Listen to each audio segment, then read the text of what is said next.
The gavel felt heavy in my hand as I looked down at the defendant's table. Linda Thompson sat there in her pristine navy suit, the same woman who had smiled at my funeral 15 years ago. She had no idea that the judge presiding over her murder trial was the very person she had killed. My name was Marcus Thompson then. Now, I'm Judge Alexander Hayes, and today, justice would finally be served. Before we jump back in, tell us where you're tuning in from, and if this story touches you, make sure you're subscribed, because tomorrow, I've saved something extra special for you. The irony wasn't lost on me. The woman who had orchestrated my death for a $50 million inheritance was now fighting for her life in my courtroom. She had succeeded in eliminating me once, but fate had given me a second chance to ensure she would never hurt anyone again. My first life began to unravel on a Tuesday morning in October, though I wouldn't realize it until much later.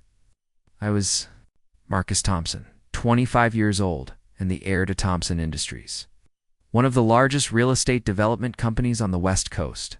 My father, Robert Thompson, had built his empire from nothing, and I was supposed to be his legacy. Instead, I became a casualty in someone else's war for control. The Thompson estate sat like a crown jewel in Riverside Hills, its Victorian architecture, commanding respect from every angle. Growing up in that mansion should have been a privilege, but it felt more like living in a museum where I was just another exhibit. My mother had died when I was 12, a gentle soul who had filled those halls with warmth and laughter. After her passing, the house became as cold as the marble floors that echoed with every footstep. Everything changed when Linda Martinez entered our lives.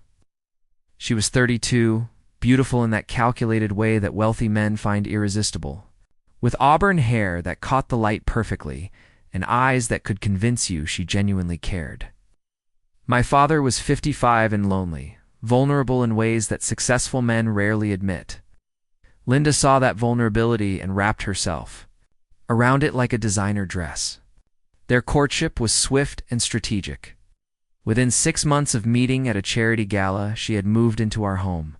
Within a year, they were married in an elaborate ceremony that cost more than most people's houses.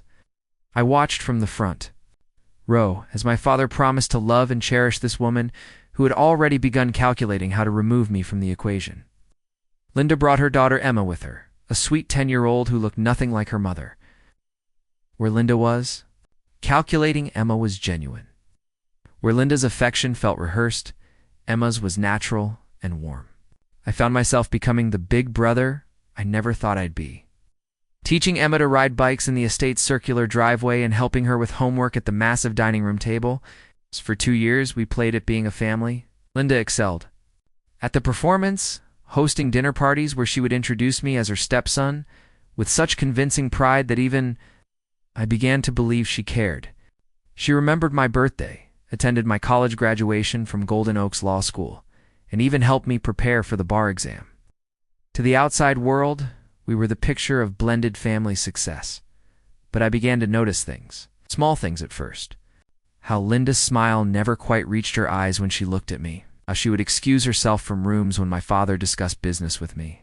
How she had developed an unusual interest in estate planning and inheritance law. The way she would watch me during family gatherings, as if she were measuring me for a coffin. The real warning signs came during family meetings about the business. Thompson Industries was thriving, with developments across 3 states and a portfolio worth hundreds of millions.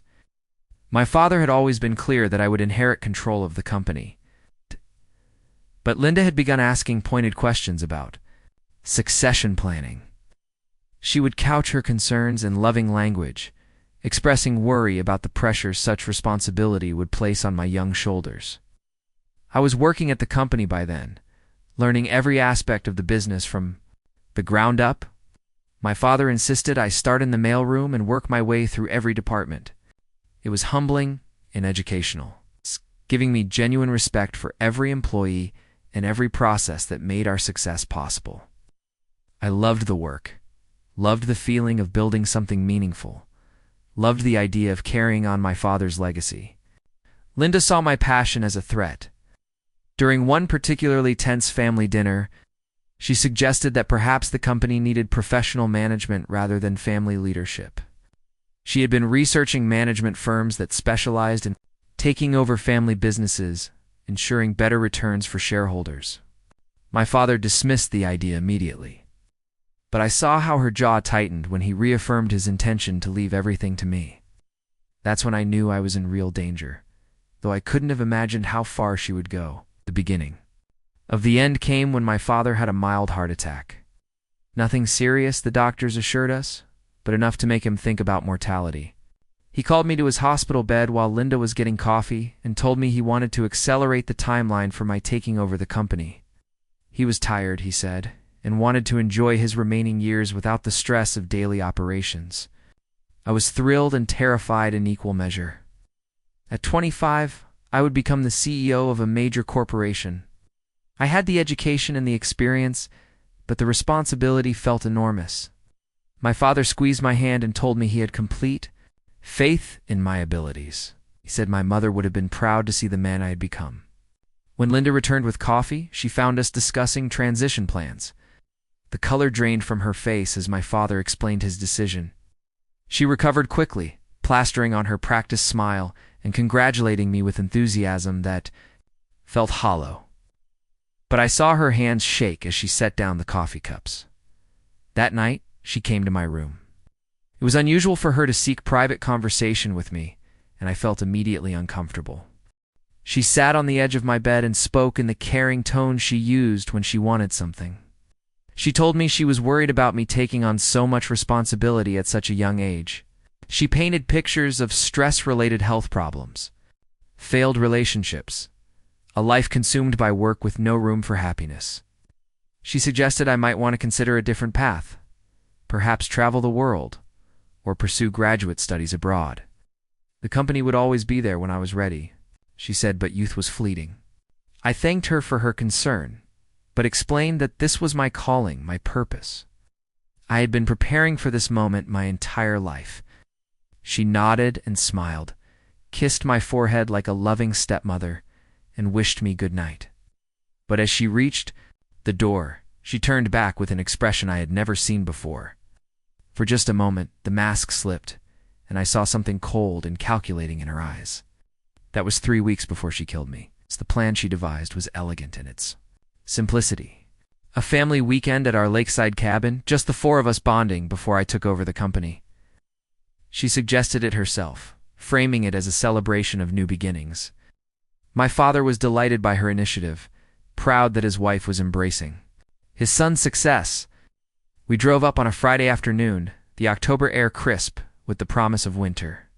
The cabin was a rustic retreat compared to our main house, but it held some of my favorite childhood memories. My mother and I had spent countless weekends there, fishing from the dock and roasting marshmallows by the fire. That first night, a gesture of family unity that should have warmed my heart. Instead, I felt increasingly uneasy. Something in her demeanor had changed since the hospital conversation. She was too attentive, too interested in my plans, too eager to please. Emma noticed it too, giving me questioning looks when her mother wasn't watching. The evening passed pleasantly enough, with board games and stories by the fire. My father was relaxed and happy. Talking about stepping back from day-to-day operations and spending more time traveling with Linda, she played the devoted wife perfectly, expressing excitement about their future together while occasionally shooting me glances I couldn't interpret. Saturday morning dawned gray and cold, with fog rolling off the lake like something from a Gothic novel. Linda suggested I'd take the boat out for one last fishing trip before responsibilities consumed my life. She had packed me a thermos of coffee and sandwiches for lunch, fussing over me like a caring mother. I should have known then. Linda had never shown interest in my fishing trips before. She had never packed anything for me personally. But I was distracted by thoughts of the coming week and the enormous changes ahead. I thanked her for her thoughtfulness and headed for the dock. The coffee tasted slightly bitter, but I attributed it to the brand Linda preferred. I had drunk about half the thermos when the first wave of nausea hit. At first I thought it was nerves about the new job, but the symptoms escalated quickly. Dizziness, blurred vision, and a growing sense that something was terribly wrong. I tried to steer the boat back to shore, but my coordination was failing. The world spun around me as I realized with crystal clarity what was happening. Linda hadn't been showing maternal care by packing my coffee. She had been administering a carefully calculated dose of poison. My last coherent thought before consciousness fled was wondering if Emma knew what her mother had done. Hoped not. I hoped my little sister would never learn that her mother was capable of murder. When they found my body floating near the dock hours later, the official cause of death was drowning. A tragic accident, they said. A young man who had slipped and fallen from his boat, unable to swim to safety in the cold October water. The autopsy was perfunctory at best, performed by Dr. Michael Foster, family friend who had been treating our family for years. Linda played the grieving stepmother flawlessly. She wept at appropriate moments, comforted my devastated father, and helped plan a funeral that celebrated my life while mourning my tragic early death. She spoke at the service about what a wonderful stepson I had been, how proud she was of the man I had become, how heartbroken she was that I would never get the chance to fulfill my potential. My father aged a decade in the weeks following my death. The heart attack had weakened him physically, but losing me broke something fundamental in his spirit. Preparing and narrating this story took us a lot of time, so if you are enjoying it, subscribe to our channel. It means a lot to us. Now back to the story. He had no interest in running the company anymore, no energy for the work that had once defined him. Linda was there for every moment of his grief, a supportive wife helping her husband through the darkest period of his life.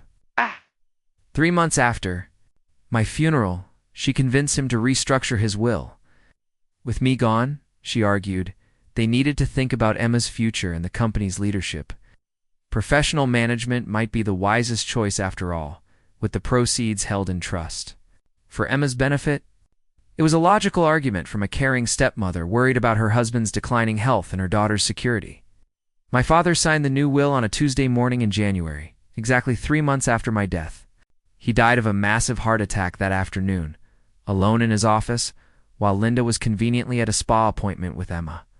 Dr. Foster signed the death certificate without question, citing the stress of grief and pre-existing heart conditions.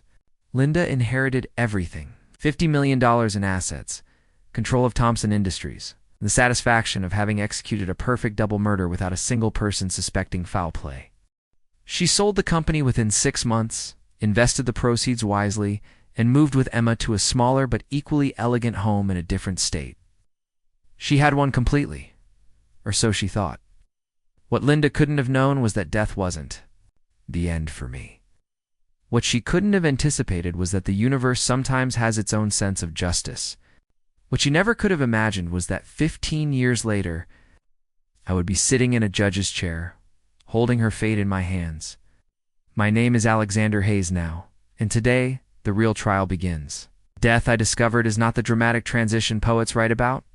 There was no tunnel of light, no life flashing before my eyes, no peaceful transition to whatever comes next. Instead, there was simply darkness, followed by an awareness that somehow persisted, despite the absence of breath or heartbeat.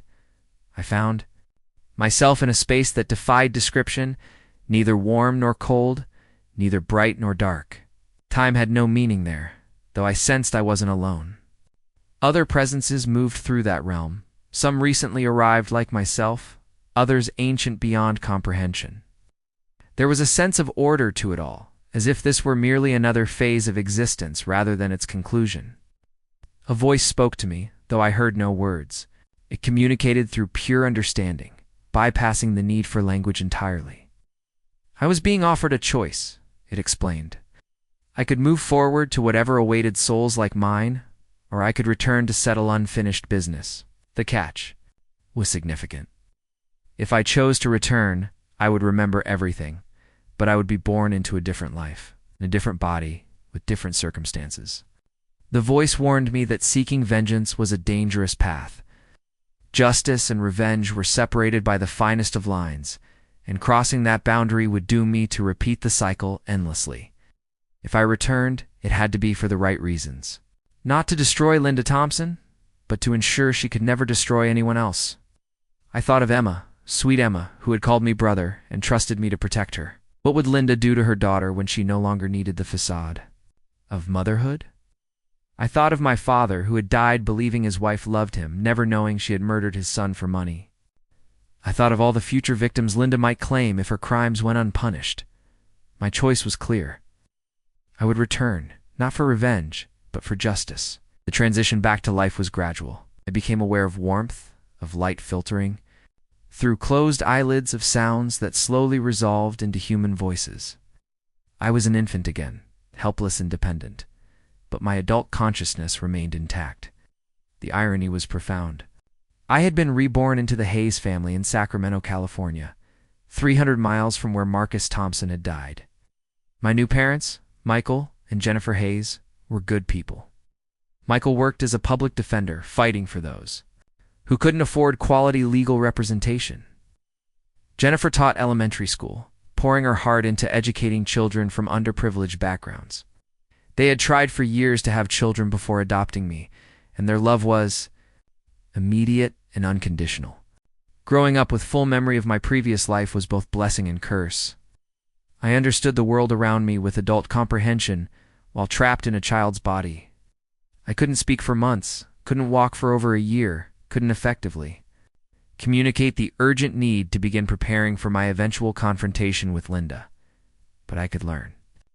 I absorbed everything my new parents taught me about justice, about the law, about fighting for those who couldn't fight for themselves. Michael would bring case files home, and while he thought I was simply playing nearby, I was memorizing legal precedents and courtroom strategies.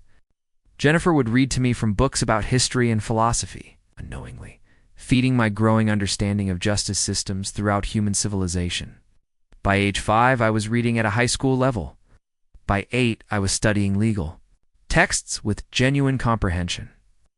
My parents attributed my intellectual gifts to their own influence, never suspecting their adopted son was actually a murder victim preparing for an impossible reunion.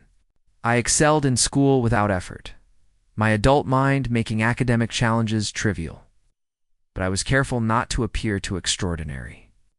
Being labeled a genius would only invite unwanted attention and questions I couldn't answer. Instead, I positioned myself as simply very bright and dedicated, the kind of student teachers remembered fondly but didn't study as a phenomenon. Throughout my childhood, I followed Linda's life from a distance. The internet made surveillance easier than it would have been in previous generations. I watched her invest my father's money wisely, building a portfolio that would ensure her financial security for life. I saw her move Emma to an exclusive private school in Northern California, playing the role of devoted single mother after my father's death. Emma grew into a beautiful teenager, but I could see the distance growing between mother and daughter. In social media photos, Linda's smiles seemed forced when she looked at Emma, as if she were performing for an audience rather than expressing genuine affection. Emma's own posts showed a girl desperate for her mother's approval, constantly seeking validation that never quite came. I graduated high school at 16 not because I was rushing, but because the coursework bored me to tears. My parents were proud but concerned about my social development. How could I explain that I'd already lived through those formative experiences once? Instead, I threw myself into extracurricular activities that would build the skills I'd need for my ultimate purpose.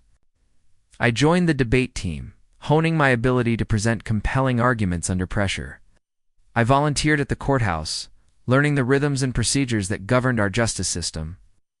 I spent summers interning with my adoptive father, watching him fight for clients who reminded me of my former self, people who had been wronged by those with more power and resources. College was a formality. I attended Golden Oaks Law School, the same institution where Marcus Thompson had earned his degree 20 years earlier. The irony of studying in the same lecture halls, reading from the same law books, felt like preparation for a cosmic joke, only I understood. My professors praised my intuitive grasp of complex legal concepts. Not knowing I'd been studying law for most of 2 lifetimes, law school also brought my first real relationship. Rachel Martinez was a court reporter studying to become a paralegal, ambitious and driven in ways that reminded me of who I'd been in my first life. She had grown up poor, working multiple jobs to pay for school, determined to build a better life through her own efforts. Her dedication inspired me even as her presence complicated my mission. Rachel challenged me intellectually and emotionally. She questioned my motivations, pushed me to examine my goals, made me confront the difference between justice and revenge that the voice in the void had warned me about. Through long conversations over coffee and study sessions that stretched into the early morning hours, she helped me refine my understanding of why I'd returned. I couldn't tell her the truth about my identity, but I could share my passion for ensuring that the powerful couldn't escape consequences for their actions. She understood that drive, having grown up watching her own family suffer, while those who wronged them faced no accountability. We bonded over a shared belief that the law should protect everyone equally, not just those who could afford the best attorneys. During my final year of law school, I made a decision that would have seemed impossible to Marcus Thompson. I proposed to Rachel, not because I'd forgotten my mission, but because I'd learned that justice without love becomes mere vengeance, and love without justice becomes mere sentiment. I needed both to become the man this second life was meant to create. We married. In a small ceremony attended by our families and closest friends, Michael Hayes walked me down the aisle, tears in his eyes as he prepared to give away the son he'd raised with such care. Jennifer Hayes fussed over my tie and whispered advice about marriage that made me smile, despite the weight of secrets I carried. For a moment, I allowed myself to feel truly happy, truly alive in this second existence. But even on my wedding day, part of my attention remained focused on Linda Thompson. She had been quiet for years, living comfortably on her ill-gotten wealth, maintaining the fiction that she was simply a widow who had lost her family to tragic circumstances. Emma had graduated from college and moved to New York, putting physical distance between herself and her mother. The separation seemed mutual, as if both women had grown tired of pretending to be closer than they actually were. After passing the bar exam, I clerked for Judge Patricia Williams, a woman whose reputation for fairness and integrity was legendary throughout California's court system. She became my mentor in ways that went far beyond legal procedure. Judge Williams taught me that true justice required not just knowledge of the law, but wisdom about human nature, compassion for both victims and perpetrators, and the courage to make difficult decisions when easier paths presented themselves. She also taught me patience. During my clerkship, I discovered that Linda had been under investigation by the FBI for securities fraud. She had been using shell companies to manipulate stock prices, enriching herself through carefully orchestrated schemes that preyed on small investors. The investigation was progressing slowly, but it was progressing. I could have found ways to accelerate that investigation, could have provided anonymous tips that would have led authorities to evidence they might otherwise miss. But Judge Williams helped me understand that justice delayed is not always justice denied. Sometimes the system needs time to work properly, to build cases strong enough to withstand any challenge, to ensure that when justice finally comes, it comes completely. Instead, I focused on building my own career and reputation. I worked as a prosecutor for 3 years, learning to present cases with clarity and conviction. I prosecuted everything from petty theft to major fraud, building a record of fairness and competence that earned respect from colleagues and judges alike. More importantly, I learned to see defendants as complex human beings rather than simple villains, understanding that justice meant finding appropriate consequences for actions, not destroying lives out of anger. Rachel supported my career even when it meant long hours and difficult cases. She had become a successful paralegal herself, working for a firm that specialized in civil rights law. Together, we fought for justice from different angles, building a partnership that strengthened both our professional effectiveness and our personal bond. When Judge Williams announced her retirement, she recommended me for appointment to her position. At 34, I would be one of the youngest judges in California history. But my record as a prosecutor and my reputation for integrity made me a strong candidate. The appointment process was rigorous, involving interviews with judicial committees, background investigations, and public hearings where my fitness for the bench was scrutinized by politicians and legal experts alike. Throughout that process, I never mentioned my connection to Linda Thompson. How could I? Explaining that I'd been murdered by the woman I hoped to judge would have ended my career and possibly landed me in a psychiatric facility. Instead, I focused on my qualifications, my vision for fair and efficient justice, and my commitment to upholding the law regardless of personal considerations. The day my appointment was confirmed, Rachel and I celebrated quietly at home. She made dinner while I sat in our kitchen, still amazed by the journey that had brought me to this moment. 28 years after my death, 15 years after my rebirth, I had positioned myself to finally confront the woman who had destroyed my first life. That very week, Linda Thompson was arrested for securities fraud. The FBI had built an airtight case involving multiple victims and millions of dollars in illegal gains. But during the investigation, they'd uncovered something even more interesting. Dr. Michael Foster, the family physician who had signed my death certificate and my father's, had been keeping meticulous records of every questionable death he'd certified over the years. Foster had developed a gambling addiction that consumed his savings and left him desperate for money. Linda had been paying him for decades to cover up her crimes, but she'd grown careless with her financial records. When the FBI traced her payments to Foster, he confessed everything in exchange for a reduced sentence. The murders of Marcus Thompson and Robert Thompson were no longer cold cases. They were active homicide charges with documentary evidence, witness testimony, and a confession from an accomplice who had kept detailed records of his participation in the cover-up. Through a series of procedural coincidences that felt like destiny, Linda Thompson's murder trial was assigned to my court. The administrative judge who made the assignment had no idea of any connection between Judge Alexander Hayes and the victims. Why would he? The deaths had occurred in a different county, under different names, in what everyone believed was a different lifetime. As I sat in my chambers reading through the case files that detailed my own murder, I felt a strange mixture of anticipation and peace. The voice in the void had been right about the difference between justice and revenge. I felt no desire to make Linda suffer for the sake of suffering. I felt no need to destroy her life out of anger or hatred. But I felt an absolute determination to ensure that she faced the full consequences of her actions, that Emma and any future potential victims would be protected from her harm, and that the truth about Marcus Thompson's death would finally be acknowledged by the world. The trial would begin in 2 weeks. Linda Thompson had no idea that her victim would be presiding over her fate, but I knew, and I was ready. The morning Linda Thompson walked into my courtroom for her arraignment, she looked exactly as I remembered her, only older. The auburn hair had been professionally maintained to hide any gray. Her makeup was flawless, despite spending the night in county lockup. And she carried herself with the same calculated confidence that had once fooled my father into trusting her with his life. She wore a conservative gray suit that her defense attorney had undoubtedly chosen to make her appear respectable and sympathetic. The performance was perfect, right down to the slight tremor in her hands that suggested a grieving widow overwhelmed by false accusations, but I could see through the facade now. Could recognize the cold calculation behind those carefully constructed expressions of confusion and hurt.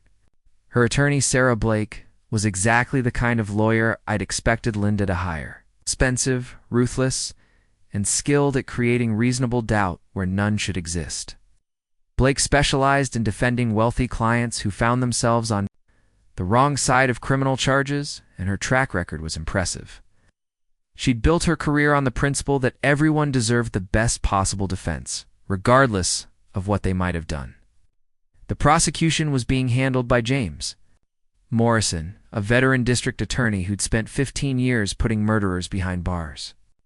Morrison was thorough, methodical, and utterly committed to seeking justice for victims who could no longer speak for themselves. I'd worked with him during my time as a prosecutor, and I knew he would present the case against Linda with devastating effectiveness. As I called the court to order, Linda's eyes met mine for the first time. There was no recognition there, of course. To her, I was simply another obstacle to overcome, another official to charm or manipulate as needed. She couldn't possibly know that the young man she'd murdered with poisoned coffee was now sitting in judgment of her crimes. The arraignment proceeded smoothly. Morrison read the charges against Linda Thompson in clear, precise language that left no doubt about the gravity of her situation. 2 counts of first-degree murder, multiple counts of securities fraud, conspiracy to commit murder, insurance fraud. The list went on, each charge representing years of careful planning and cold-blooded execution. Blake entered pleas of not guilty to all charges, her voice steady and confident as she proclaimed her client's innocence. She requested bail, arguing that Linda Thompson was a respected member of the community, with no flight risk and no history of violence. The irony of that statement nearly made me laugh out loud. Morrison argued against bail, presenting evidence of Linda's significant financial resources and her history of manipulating official records. He pointed out that she'd already successfully covered up 2 murders for over 15 years, demonstrating both the means and the motivation to flee or interfere with witnesses. I denied bail. The decision was legally sound and completely impartial, but I felt a deep satisfaction as Linda's composure cracked slightly when she realized she'd be spending the duration of her trial in custody. For the first time since entering my courtroom, genuine emotion flickered across her features, though she quickly suppressed it. During the weeks leading up to trial, I found myself reviewing every piece of evidence with unusual intensity. Not because I needed to understand the case. I knew these crimes more intimately than anyone else possibly could, but because I wanted to ensure that every detail was properly presented and that no procedural errors would give Linda grounds for appeal. The evidence against her was overwhelming.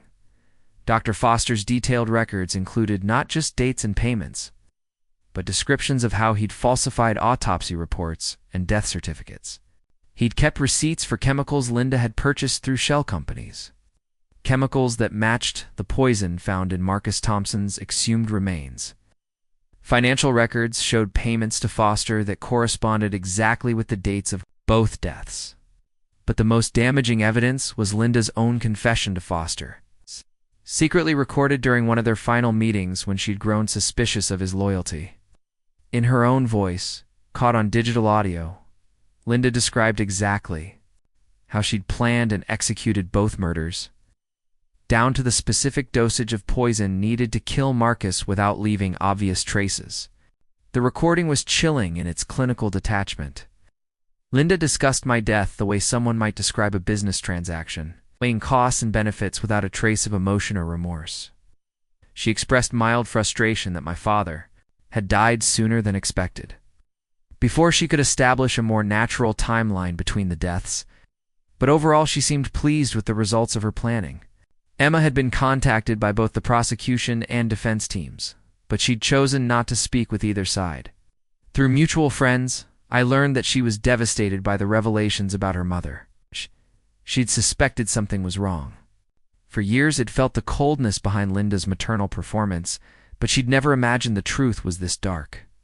Emma had hired her own attorney and was cooperating with the investigation only to the extent required by law. She'd provided financial records and family photographs when subpoenaed, but she'd made it clear she wanted no personal involvement. In the trial, the girl who'd once called me brother was now a grown woman trying to process the fact that her mother had murdered her stepfather and stepbrother for money. Rachel noticed my intense focus on the case preparation, though she attributed it to my natural thoroughness rather than personal involvement.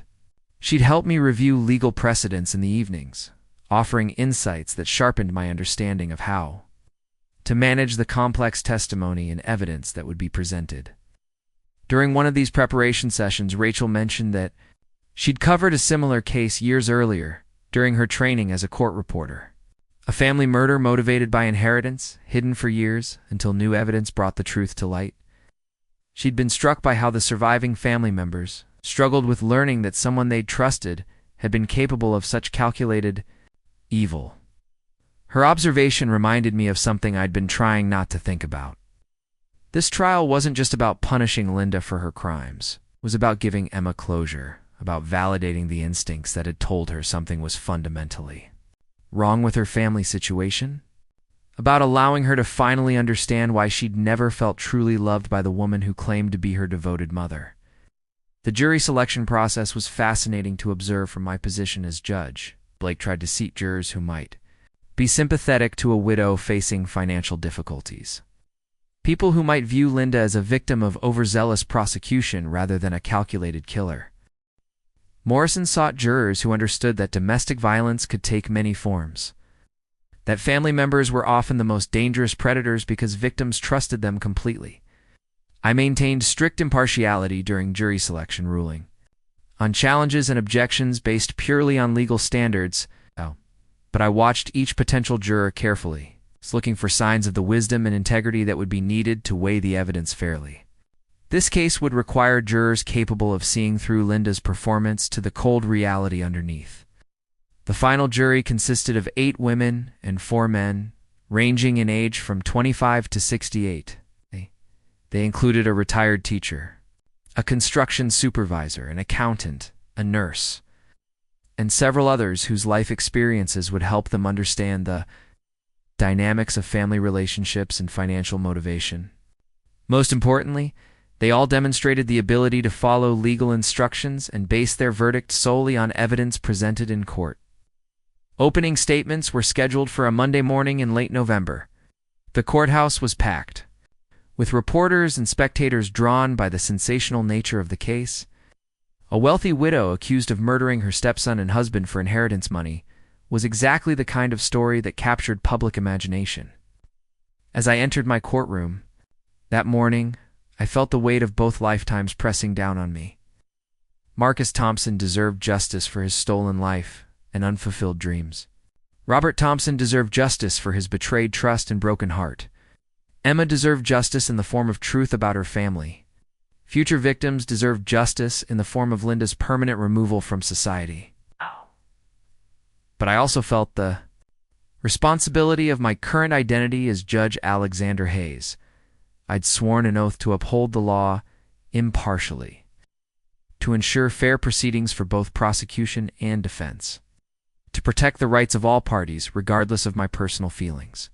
The voice in the void had warned me about the difference between justice and revenge, and that warning echoed in my mind as I prepared to oversee the most important trial of either of my lifetimes. Morrison delivered his opening statement with quiet passion, outlining a story of greed, manipulation, and cold-blooded murder that spanned decades. He promised to prove that Linda Thompson had systematically eliminated her family members for financial gain, using her position as a trusted wife and stepmother to commit the perfect crimes. Blake's opening was equally compelling, painting Linda as a grieving woman whose life had been destroyed by baseless accusations. She argued that the prosecution's case was built on the unreliable testimony of a corrupt doctor trying to reduce his own sentence, supported by circumstantial evidence that could be explained by coincidence rather than criminal intent. Attorneys were skilled advocates presenting their cases with conviction and professionalism. But as I listened to their competing narratives, I knew that only one version was true, and I'd lived through it myself. The first witness was scheduled to testify the following morning. Dr. Michael Foster would take the stand to describe his role in covering up the murders, his financial relationship with Linda Thompson, the detailed records he'd kept of their criminal conspiracy. As court adjourned that first day, Linda looked up at me from the defendant's table. For just a moment, something flickered in her expression, not recognition, but perhaps an unconscious awareness that something about this judge was different, that he was seeing through her performance in ways that made her uncomfortable.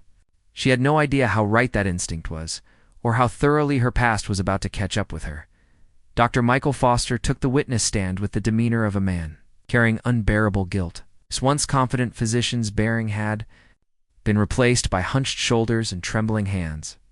When he raised his right hand to swear the oath, his voice cracked on the words, "So help me God." Morrison guided Foster through his testimony with methodical precision. The doctor described how Linda had first approached him after Marcus Thompson's death, expressing concerns about the family's grief and suggesting that a thorough autopsy might cause unnecessary additional trauma. At the time, Foster had seen her request as compassionate consideration for a grieving family. But Linda's true motivations became clear during their second conversation, which took place 3 days after the funeral. She'd arrived at his office with an envelope containing $50,000 in cash and a simple proposition. She needed him to ensure that certain questions about Marcus's death were never raised, and she was prepared to compensate him generously for his discretion. Foster's gambling addiction had already consumed most of his savings by then. The casino debts were mounting, and his medical practice was struggling under the weight of malpractice insurance and declining patient numbers. Linda's offer seemed like salvation. a way to solve his financial problems while simply maintaining silence about a death that had already been ruled accidental. The arrangement escalated when Robert Thompson died 3 months later. Linda contacted Foster within hours of her husband's collapse, requesting that he handle the death certificate personally. She emphasized Robert's history of heart problems and recent emotional trauma, suggesting that excessive investigation would only compound the family's suffering. This time, Linda didn't need to offer money directly. Foster understood that his continued financial security depended on maintaining their partnership. He signed the death certificate without conducting a thorough examination, accepting Linda's explanation that her husband had simply succumbed to the stress of losing his son. Over the following years, Linda had contacted Foster occasionally for other services. Sometimes she needed prescriptions for medications that weren't medically necessary. Other times she required documentation for insurance claims that stretched the boundaries of honesty. Each request came with additional payments, and Foster found himself increasingly dependent on Linda's financial support. But Foster had also grown increasingly paranoid about their arrangement. He'd begun keeping detailed records of every interaction, every payment, every favor Linda requested. Initially, the documentation was meant to protect him if their partnership was ever discovered. But as years passed and his guilt intensified, the records became a form of confession, a way of preserving evidence that could someday bring justice for the victims he'd helped Linda destroy. Morrison entered Foster's records into evidence methodically, walking the jury through dates, payments, descriptions that painted a clear picture of criminal conspiracy spanning over a decade. The records included not just financial transactions, but Foster's own handwritten notes describing Linda's demeanor during their meetings and his growing suspicions about her true nature. One particularly damaging entry, dated 5 years after Robert Thompson's death, described a conversation where Linda had casually mentioned that she'd solved the Marcus's problem permanently and suggested that Foster might want to consider similar solutions for any future obstacles to her security. Foster had interpreted this as a veiled threat, a reminder that she was capable of murder if he ever considered ending their partnership. Aunt Glake's cross-examination of Foster was brutal but necessary. She attacked his credibility relentlessly, pointing out his gambling addiction, his financial desperation, and his willingness to falsify official documents for money. She suggested that his testimony was simply an attempt to reduce his own sentence by fabricating evidence against an innocent woman who had trusted him as a family physician. Foster weathered Blake's assault with visible anguish, acknowledging his own crimes while maintaining that his testimony about Linda was completely truthful. When Blake suggested that he'd invented the conspiracy to explain away his own corruption, Foster broke down completely, sobbing as he described the guilt that had consumed him for 15 years. The most devastating moment of Foster's testimony came when Morrison played the recording Linda had unknowingly made during their final meeting. Linda's voice filled the courtroom with chilling clarity as she described exactly how she'd planned and executed both murders. In the recording, Linda expressed frustration that Marcus had been more trusting than she'd expected, making the poisoning almost too easy to be satisfying. She described calculating the precise dosage needed to ensure death while maintaining the appearance of accidental drowning. She even joked about Marcus's last words, his confused question about why his coffee tasted strange, delivered with the detached amusement of someone recounting a mildly interesting anecdote. Her description of Robert's death was equally callous. She'd manipulated his medications over several weeks, gradually weakening his heart while maintaining the appearance of a devoted wife nursing her husband through grief. The fatal heart attack had been triggered by a carefully timed emotional confrontation, where she'd threatened to leave him unless he changed his will immediately. The recording captured Linda's satisfaction with her own cleverness, her pride in having executed perfect crimes that had enriched her beyond her wildest dreams. She expressed no remorse for her victims, referring to Marcus as an obstacle that needed removing, and Robert as a useful stepping stone who'd outlived his purpose. As the recording played, I watched Linda's face carefully. For the first time since the trial began, her composed mask slipped completely. She stared at the speaker with undisguised horror, not because she was hearing lies about herself, but because she was hearing the truth spoken in her own voice. Her defense attorney's objections seemed hollow against the damning evidence of Linda's own words. The prosecution's case continued with a parade of witnesses who painted a comprehensive picture of Linda's crimes. Bank executives testified about the suspicious financial transactions that had first attracted FBI attention. Forensic accountants explained how Linda had used shell companies to hide her illegal stock manipulations. Insurance investigators described the fraudulent claims she'd filed after both deaths. But the most powerful testimony came from Detective Lisa Rodriguez, who had led the investigation into Linda's recent crimes. Rodriguez described how the securities fraud investigation had gradually uncovered evidence of much older and more serious offenses. She walked the jury through the painstaking process of exhuming Marcus Thompson's remains and discovering the traces of poison that had been missed during the original cursory autopsy. Rodriguez's testimony was particularly effective because she approached the case without emotional investment, presenting facts and evidence with professional detachment that made the horror of Linda's crimes even more stark. She described finding the purchase records for the chemicals Linda had used, tracing the shell companies back to accounts Linda controlled, and discovering the pattern of payments to Dr. Foster that correlated exactly with the dates of both deaths. The detective also testified about Linda's behavior during questioning, describing how she'd initially maintained complete innocence, but had gradually revealed knowledge of details that only the killer could have known. When confronted with Foster's records and the recording of her confession, Linda had attempted to claim that she'd been speaking hypothetically, role-playing scenarios that Foster had suggested for his own twisted entertainment. Lake's defense strategy became clear during her cross-examinations. She couldn't dispute the evidence directly, so she focused on creating doubt about Linda's mental state and criminal intent.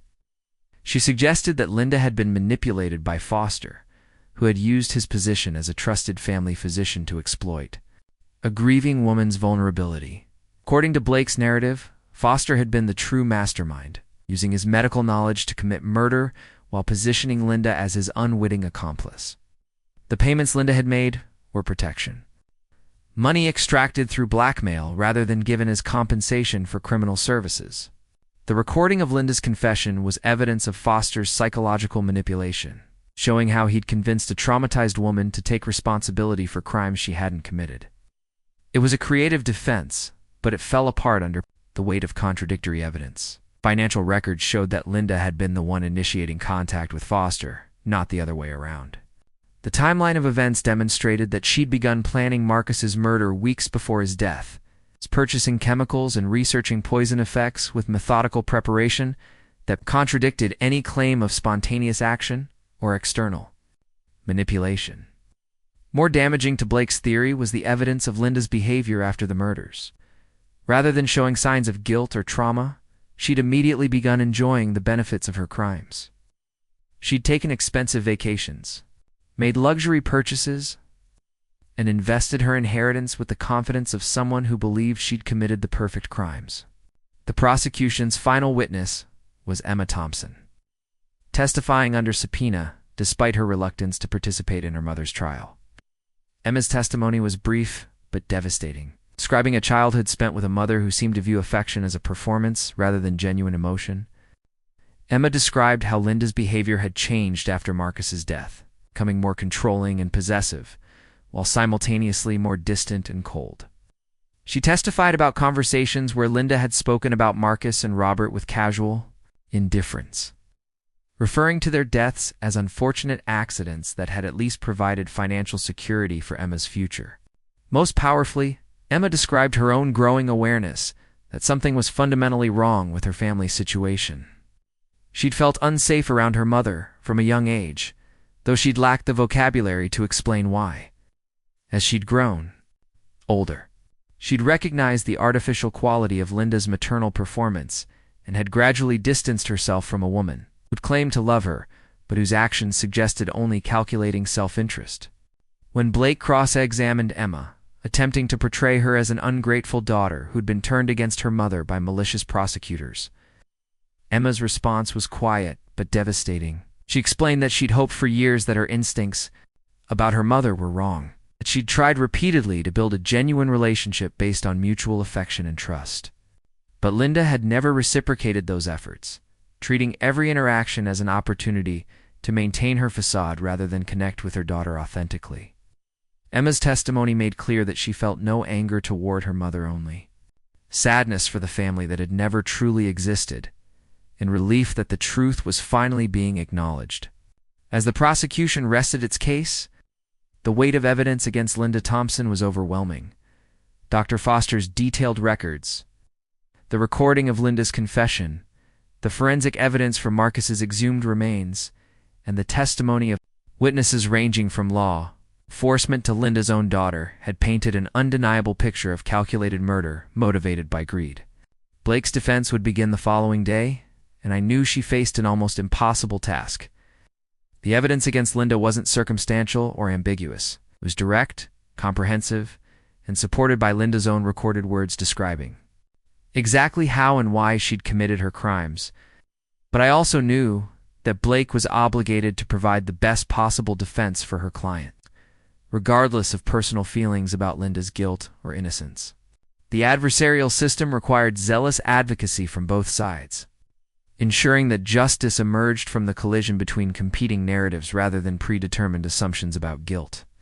As court adjourned that day, Linda looked up at me again with that same expression of unconscious unease. She still had no idea that the judge presiding over her fate was the very person she'd murdered 15 years earlier. But some instinct was telling her that this trial was different, that this judge was seeing through her performance with uncomfortable clarity.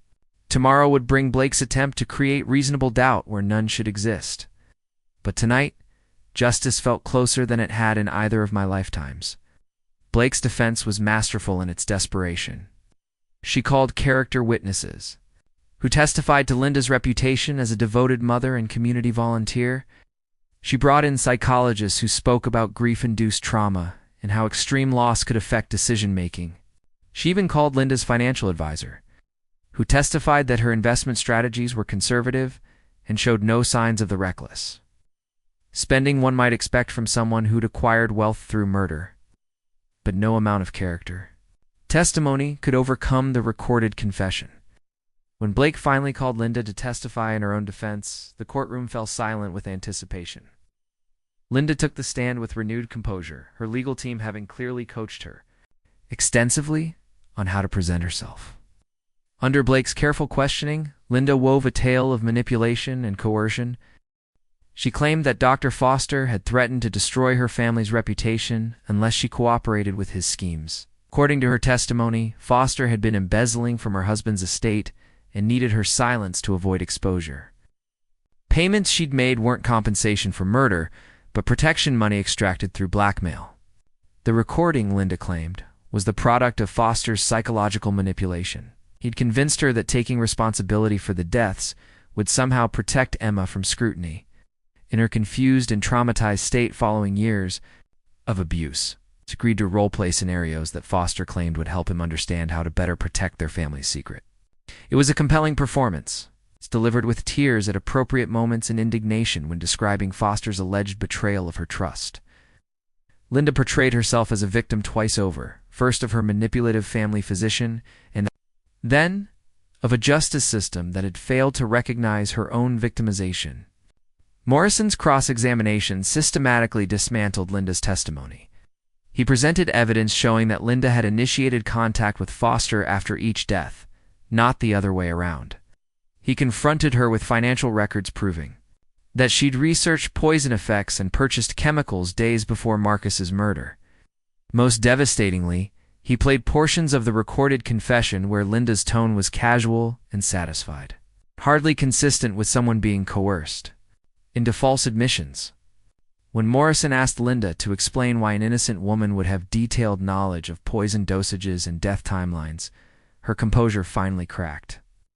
She accused the prosecutor of harassment, claimed that the questions were designed to confuse her, and eventually dissolved into angry tears that seemed more frustrated than sorrowful. The jury deliberated for 2 days. During those 48 hours, I found myself thinking not about vengeance or personal satisfaction, but about the meaning of justice itself. been given an extraordinary opportunity to ensure that evil actions faced appropriate consequences. But I'd also learned that true justice required more than punishment. It required truth, accountability, and protection for future victims. When the jury returned with their verdict, the courtroom was packed beyond capacity. Linda stood as the foreman read the decision, her face pale but determined to maintain dignity regardless of the outcome. Guilty on all counts.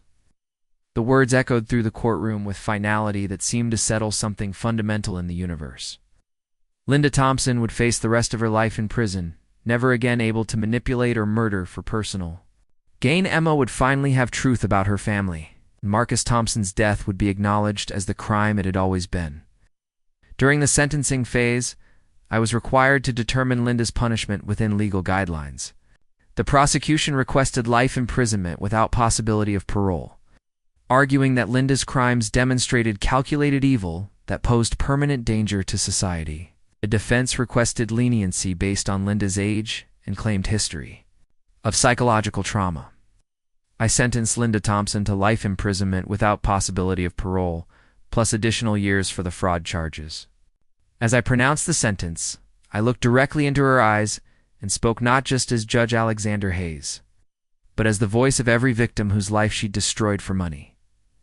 Linda's reaction was explosive. She screamed that the trial had been unfair, that I was biased against her, that she was innocent of murder regardless of what any recording suggested.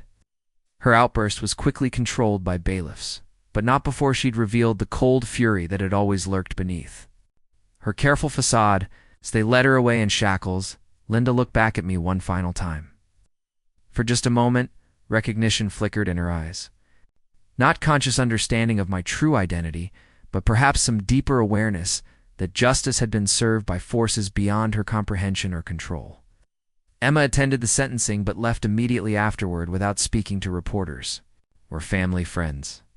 Through her attorney, she released a statement expressing relief that the truth had finally emerged and hoped that the victims could now rest in peace. She requested privacy as she processed the reality of her mother's crimes and began building a life free from the shadow of Linda's manipulations. Rachel was waiting for me when I returned home that evening. She'd followed the trial closely and understood the emotional weight it had carried for me, though she attributed my investment to professional dedication rather than personal connection. We celebrated quietly, acknowledging that justice had been served while recognizing the tragedy that had made such justice necessary. That night, I dreamed of my father for the first time since my rebirth. He appeared as I remembered him in life, strong and confident, but with the wisdom that comes only through suffering. He told me he was proud of the man I'd become in both lifetimes, proud that I'd chosen justice over revenge, truth over personal satisfaction. When I woke, I felt something I hadn't experienced since my first death: complete peace. The mission that had brought me back was finished. Linda Thompson would never hurt anyone again. Emma was free to build authentic relationships without fear of manipulation. The truth about Marcus Thompson's death had been acknowledged and justice served. I continued serving as a judge for many years, always mindful of the difference between justice and revenge that had guided me through Linda's trial. I presided over countless cases involving family disputes, financial crimes, and domestic violence, always seeking outcomes that protected victims while respecting the rights of defendants. Rachel and I adopted 2 children, giving them the love and security that had been stolen from Marcus Thompson and denied to Emma. We built a family based on genuine affection rather than manipulation, proving that it was possible to break cycles of abuse and create authentic connections. Years later, I received word that Linda Thompson had died in prison, her health finally failing after decades of incarceration. I felt no celebration at her death, only quiet satisfaction that she'd lived long enough to face full consequences. For her actions, justice had been served completely, and the universe felt properly balanced once again. Emma eventually married and had children of her own, building the loving family she'd never experienced growing up. Though we never met in this lifetime, I sometimes saw pictures of her in local newspapers, just living the life of peace and authenticity that her stepbrother Marcus had died hoping she would someday find. The voice in the void had been right. Justice and revenge were separated by the finest of lines. But choosing correctly made all the difference between healing and perpetuating cycles of harm. I'd been given a second chance not to destroy my killer, but to ensure she could never kill again. Mission accomplished. Up next, you've got 2 more standout stories right on your screen. If this one hit the mark, you won't want to pass these up. Just click and check them out.